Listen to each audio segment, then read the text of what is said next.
पाहतेस ना तू, दिसते ना तुला सगळं, तर तू बोलणार नाहीस,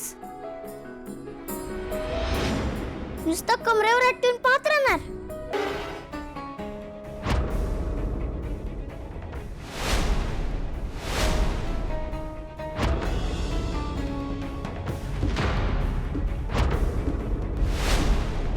इंदे, अगं काही येडी आहेस का? हा, सगळे कपडे ओले केले ना.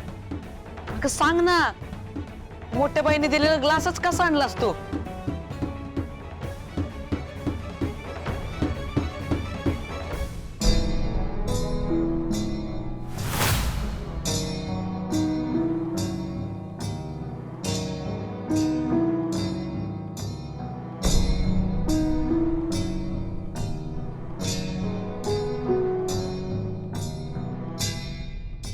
जाऊ दे अंकू भाऊजी, तुम्ही नका बोलू. इंदू घे.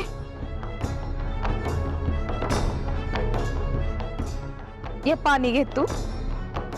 हे जर चांगलं असेल ना तरच तुझ्या लाडक्या व्यंकू महाराजांना देऊ. हा घे. तू कोण, कुठली पोरगी आणि ते कोण तुझे?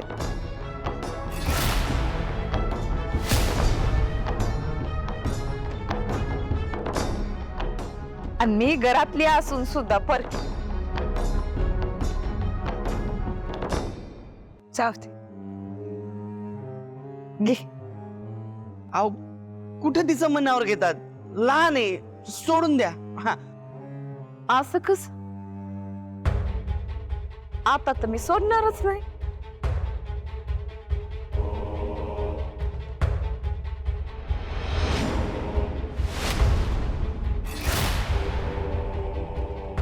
घे घे इंदू.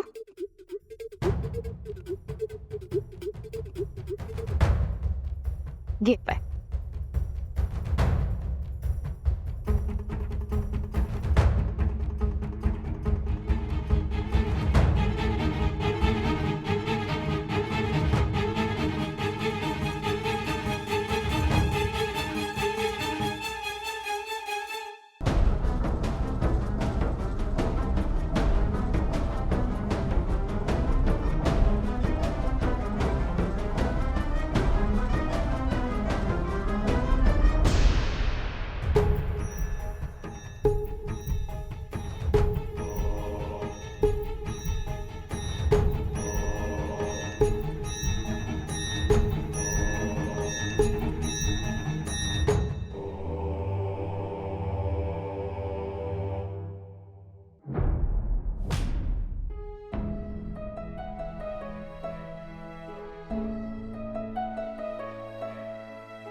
पाहतेस ना तू, दिसते ना तुला सगळं, तर तू बोलणार नाहीस,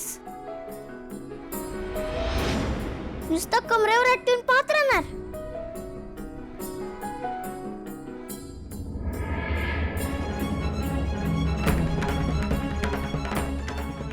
फ्रेंडशिप आहे ना आपली, पाठी टाकायचं ना तू, तर तू व्यंकू महाराजांबरोबर असं का होऊ दिलंस?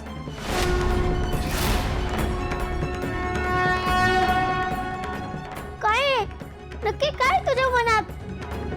परीक्षा घ्यायची. व्यंकू महाराज म्हणतात, जे विठुराय करतो ते सकारण करतो, त्याच्यावरची भक्ती कमी होऊ द्यायची नाही. विठुराया, इथल्या मेन माणसाबरोबर कशा वागल्यात मोठ्या बाई? डेंजर असता डेंजर. त्यांना दे ना थोडीशी शिक्षा. कायच बोलणार नाहीस?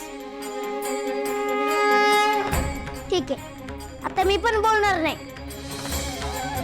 मोठ्या बाईंनी जे केले ते मी कोणाला नाही सांगणार. खरंच मी कोणालाच नाही सांगणार. व्यंको महाराजांचं रक्षण आता तूच कर. पाठी राखायस तू. काय ग? आणि व्यंको महाराजांना कोण त्रास देते? ते काय नाही, काय नाही. आणि काय सांगणार नसतो कोणालाच. ते आता कोणाशी ते बोलशील तुझे लाडके व्यंको महाराज असं 2 मिनिट माणसाचं ऐकायचं नसतं रे आदू. अगं ऐकत नव्हतं ग, काय गाण्यावर पडलं. सांग काय बोलत होतीस तू? ते मी विठुरायाला सांगितलं की व्यंको महाराजांचे कीर्तन आम्हाला लवकरात लवकर ऐकायला भेटू दे. म्हणजे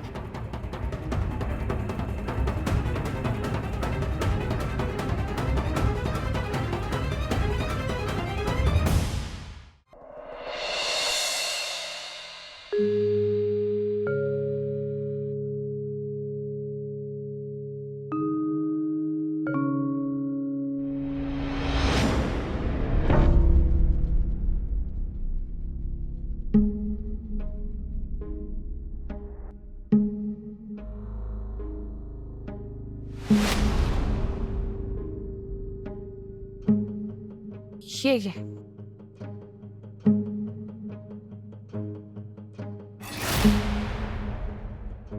पाटी पेन्सिल. हा व्यंको भाऊजींसाठी. शकुंतला, तुला मौनाची भाषा येते का ग?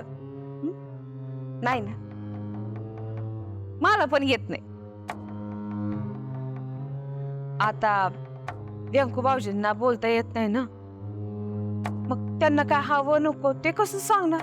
मग माझं मलाच सुचलं का की पाट्या म्हणजे असं लिहून मोडून ते आपल्याला सांगू शकतात ना. घे.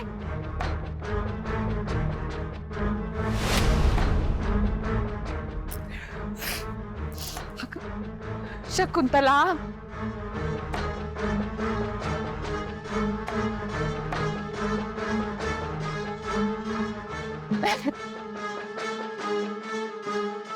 नशिबाचं काळीच फत्तराचं बाई. तू किती पण रड, त्याला पाझर नाही फुटायचा. ते व्यंको भाऊजी म्हणायचे ना, प्रारब्ध प्रारब्ध, ते हेच असणार बहुतेक. म्हणजे आंधळ्याला काठीची, ऐकू न येणाऱ्याला यंत्राची, आणि बोलता न येणाऱ्याला याचीच तर गरज असते ना.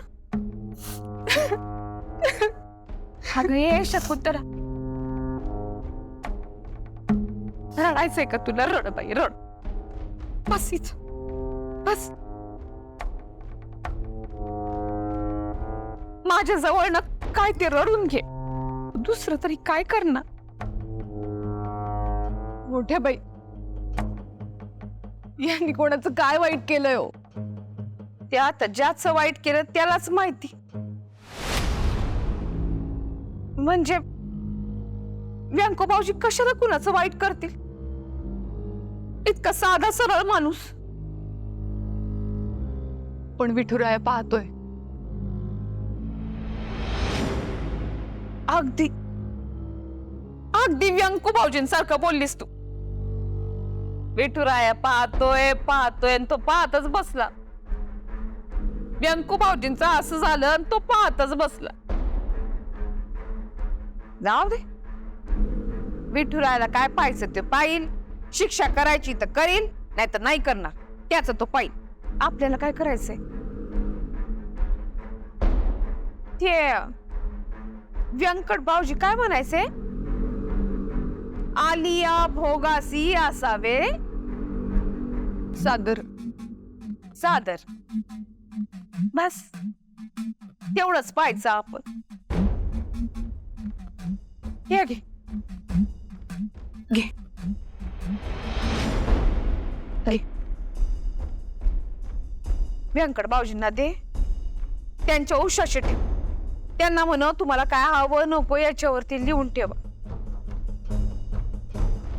आता हीच त्यांची वाचा आणि हीच त्यांची रसाळ भाषा.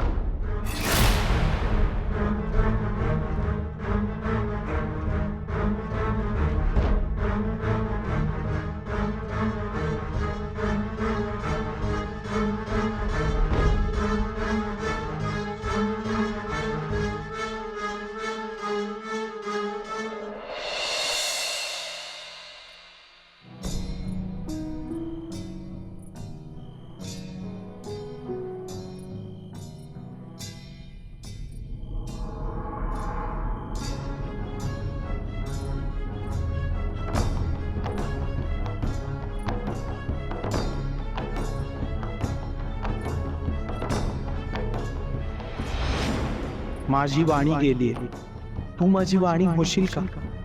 गोपाळ, तू कीर्तन शिकशील का?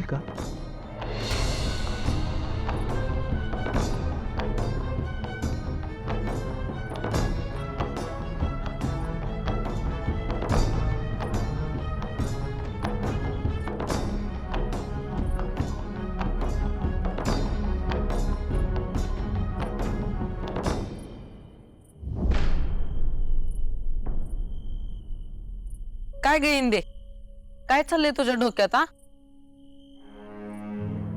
बरं चालते. प्रश्न क्रमांक 1857 विचार. खरंच माझी काळी जुबाने? काय? तूच म्हणला होतास ना माझी काळी जुबाने. मी म्हणले म्हणून आत्ताच दात पडला, म्हणजे काळी जुबान आहेच ना माझी.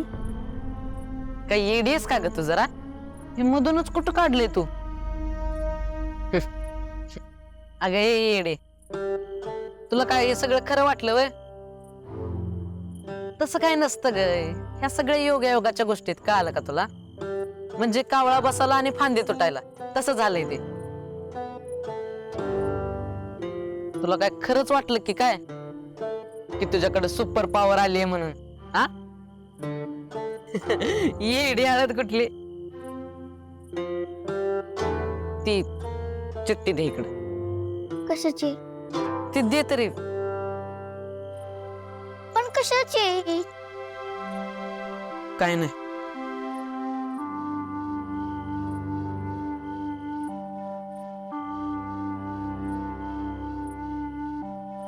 इंदे, तुला एक गोष्ट सांगायची. मी कीर्तन करवायचं ठरवलंय. काय? काय बोलतो? गोप्या जोक करत नाहीस ना तू? काय चांगली बातमी दिलीस रे. किती चांगला गातोस तू. व्यंकू महाराजांना खूप आनंद होईल. पण त्यांना माहितीये का? मग हे बघ,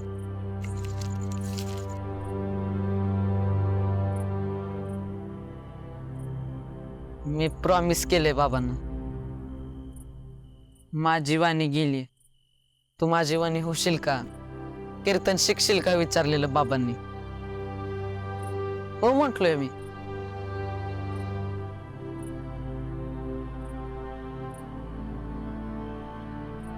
कीर्तन शिकणार आहे मी आता.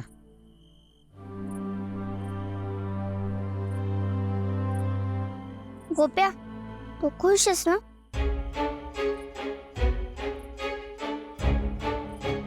तू खुश आहेस असं वाटत नाही. फक्त व्यंकू महाराजांनी सांगितलं म्हणून करतोस ना? मनातून करत नाहीयेस. अगं मन आहे तर काय? अगं खुशच असते मी सारखं. तसं काय नसते माझं. आणि प्रत्येक गोष्ट मी मन लावूनच करतोय. आणि माहितीये का तुला, मला बाबांचं पटले. डॉक्टरचा मुलगा डॉक्टरच व्हायला पाहिजे, इंजिनियरचा मुलगा इंजिनियरच व्हायला पाहिजे, आणि वकीलचा मुलगा वकीलच व्हायला पाहिजे. माझे बाबा कीर्तनकार आहेत का नाही? मग मी पण कीर्तनकारच व्हायला पाहिजे ना. आणि अगं आमची तर पिढ्यानपिढ्या चाललेली एवढी समृद्ध परंपरा आहे, सगळं मला सांभाळायचंय ग. हे मंदिर, हा वाडा, ही सगळी परंपरा मला सांभाळायची. बरं ठीक आहे तुझी माळ. नको नाही, मी दिली आहे ना तुला, ती तुझी माळ आहे, ती तुझ्यापाशीच पाहिजे. येतो.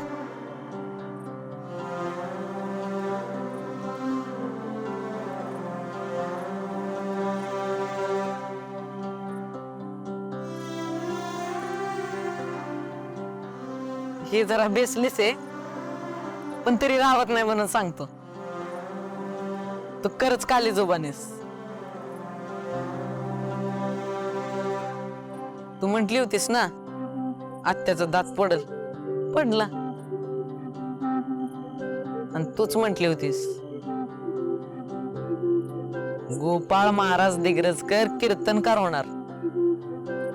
तर कीर्तनकारच होतोय मी. म्हंटली होतीस ना, आठवतंय का?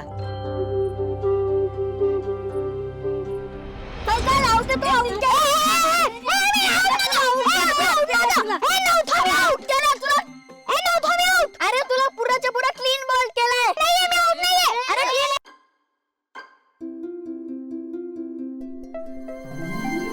अय! अरे किती किरकिर किरकिर बांधता रे तुम्ही, जरा समाधान घ्या की प्रत्येक विषय. काय आणि काय रे गाऱ्या, लय भांडतो रे याच्याशी का? नाही म्हणजे भांडलं तर पाहिजेच, पण भांडल्याशिवाय मजा कुठे आहे का नाही? मी पण तुमच्या एवढं होतं ना सेम असं भांडायचं, पण असं डायरेक्ट टोकाला जाणार का तुम्ही? काय असं डायरेक्ट टोकाला जाणार? तू म्हणतो माझा बॉल घेऊन जातो मी, हा म्हणतो मी माझी बॅट घेऊन जातो. अरे असं कसं चाललं खेळण्यात? हा अरे पण मी आउट नव्हतो. किती फुटबॉल टाकला, एवढा फुटबॉल कोणी टाकतं? अरे बरोबर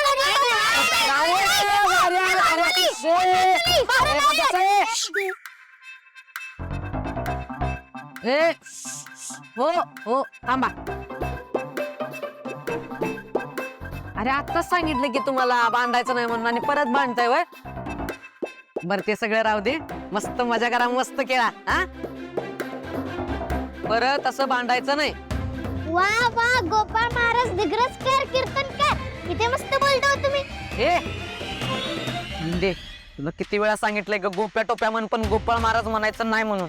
हा सगळ्यांसमोर उगा बोलायला लावू नको मला. गप्पा जरा. तुम्ही बोलतात तसं, आणि मोठे होऊन तुम्ही कीर्तनकार बनणार ना. गप्पस ग. हातात विणा घेणार, डोक्यावर पगडी घालणार, आणि व्यंकू महाराजांसारखं असं कीर्तन करणार. दे गप्पस की जरा. आणि आम्ही रामकृष्ण हरी म्हणत तुम्हाला साथ देणार. बोला रे, रामकृष्ण हरी, जय जय ए, राम. बसा रे गप. दे. दे. दे. बोलू नका रे काय. दे. हरी, जय जय राम कृष्ण ए. हरी.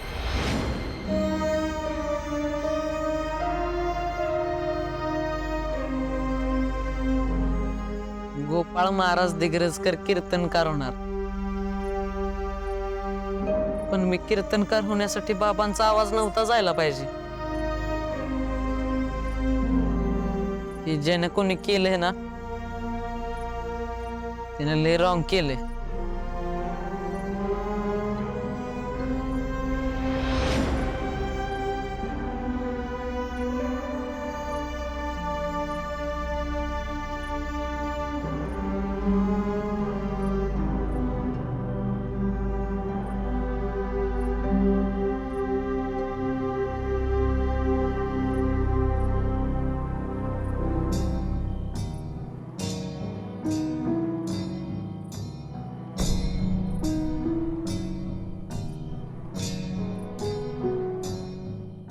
पाहतोस ना तू, दिसत ना तुला सगळं.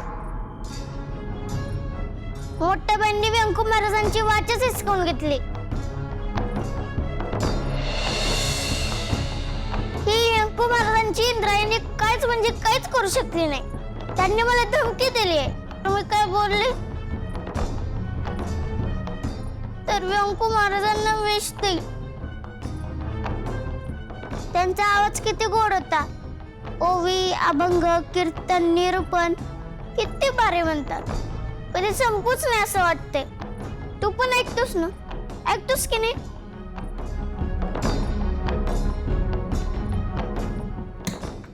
पण त्या मोठ्या बॅनमुळे व्यंकू महाराजांचा आवाज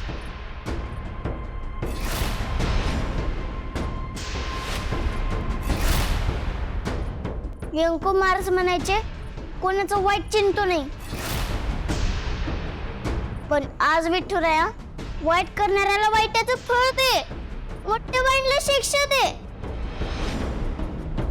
मोठ्या बाईंनी व्यंकू महाराजांच्या कानात शेंदूर मिसळलाय, त्या वाईट आहेत.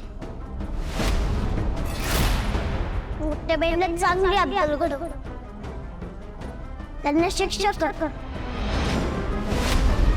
आज असं काही कर की ते व्यंकू महाराजांच्या वाटेला कधीच जाणार नाही.